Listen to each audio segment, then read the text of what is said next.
Halo kawan-kawan, sebelum kita masuk ke pemateri, kita dengan Bapak siapa kalau boleh tahu Pak? Halo, assalamualaikum, selamat datang adik-adik. Perkenalkan, nama saya Aher.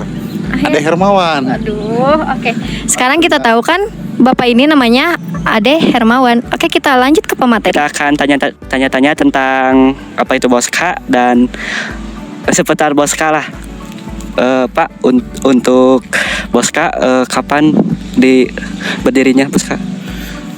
Boska salah satu warga negara Belanda yang datang ke Indonesia pada tahun 1887. Salah satu warga negara Belanda. Pak Boska di usia 22 tahun berlayar ke Pulau Jawa mendirikan perkebunan teh Malabar. Kalau untuk jasa Tuan Boska itu apa sih? Jasa dan peninggalan Mr. Boska di Pangalengan atau di Kota Bandung, salah satunya yang paling populer sampai saat ini Terapung Bintang yang di Lembang, Kampus ITB, Rumah Sakit Hasan Sadikin, beserta di sini perkebunan teh Malabar. Ini luasnya 2000,02 hektar. Ditanam tahun 1896. Jadi Boska itu datang ke Indonesia meskipun orang Belanda itu identik dengan menjajah. Kalau Mr. Boska tidak menjajah, bahkan mendirikan sumber fasilitas kehidupan. Salah satunya mendirikan sekolah rakyat.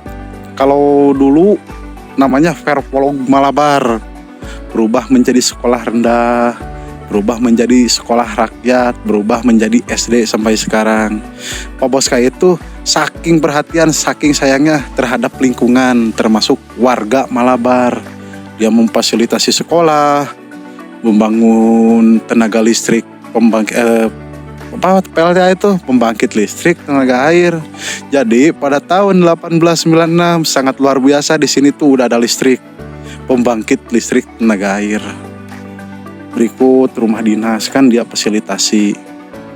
Sekarang aku mau tanya, tahun berapa Tuan Boska wafat?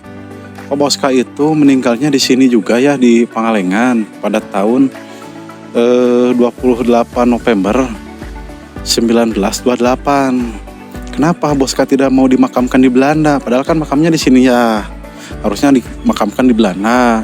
Jadi saya baca di sejarahnya itu saking sayangnya terhadap perkebunan teh di sini yang sudah dia bangun lama sekali, makanya pesan ke orang kepercayaannya Mr. Boska bahwa saya itu pengen dimakamkannya di sini. Jangan dimakamkan di Belanda. Ada salah satu hutan kecil, bahkan tadi kalian udah sempat ke makamnya kan? Ya. Nah itu namanya salah satu hutan kecil. Jadi hutan tempat favoritnya Boska. Kalau di saat sore hari dia itu suka diem santai, mencari inspirasi, tempat santai pokoknya. Makanya jadi salah satu tempat favoritnya Mr. Boska. Dua sama Gunung Nini. Kalau sekarang kan jadi Nemo Highland. Dulunya itu Gunung Nini salah satu tempat favoritnya Pak Boska juga. Karena Boska orang baik, Pak Boska mendirikan saung satu buat nenek-nenek di sana yang suka ngambil kayu bakar. Sampai sekarang masih udah nggak ada ketang itu saungnya, udah berubah jadi wisata kalau sekarang. Oke Pak, sekarang aku mau tanya, kalau katanya kan Pak Boska pernah sakit dulu. Nah sakitnya itu sakit apa sih? Nah sakitnya itu, saya baca di cerita sejarahnya itu jatuh dari kuda. Nah mempunyai luka di paha, nggak tahu di kaki. Kan waktu itu sering pakai nunggangi kuda, jadi terkena kotoran kuda, infeksi tetanus. Rumah sakit di Kota Bandung mungkin ada, tapi karena jauh, makanya menggunakan obat-obatan herbal yang ada di alam. Ya gitu, sakit dulu intinya. Sekarang kita udah tahu kan kenapa dan siapa sih Tuan Boska itu? Kesimpulannya pada pembahasan kali ini adalah untuk mengenang jasa Boska kembali.